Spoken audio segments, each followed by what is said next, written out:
Hello ખેડૂત મિત્રો, તમારા બધાનું સ્વાગત છે મારી યુટ્યુબ ચેનલ ખેડૂત પુત્ર ઉપર। જો આજે ઘઉં વાવ્યા છે એ બતાવવાના છે, પાણી વાળવી છે એમાં। જો અહીંયા પાછળ પાણી જાય છે, જો પાણી જાય છે।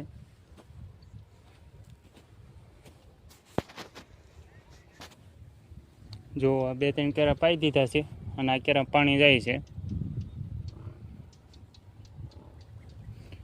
દવા થઈ રહી છે, દવા નાખતા આવી બાસાલી થઈ રહી છે, એવડી થોડીક નાખી દેવી કેરબામાં।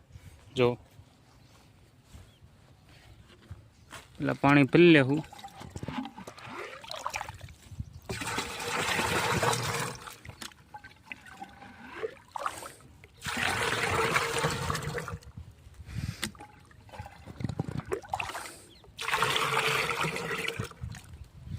હવે આ બાસાલી નાખી દેવું થોડીક। જો આ બાસાલીને ઢાંકણું ભરી લીધું છે, હવે નાખી દેવું।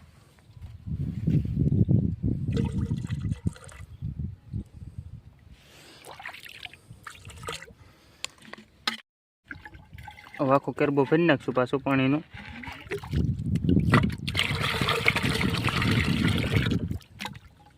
બાસાલી પાવાથી ખડ ન ઉગે।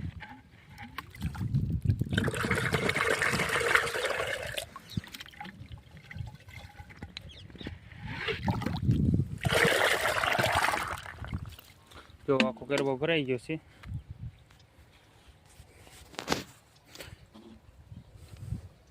વિડીયો સારો લાગે તો બધા લાઈક, શેર અને ચેનલને સબસ્ક્રાઈબ કરી દેજો।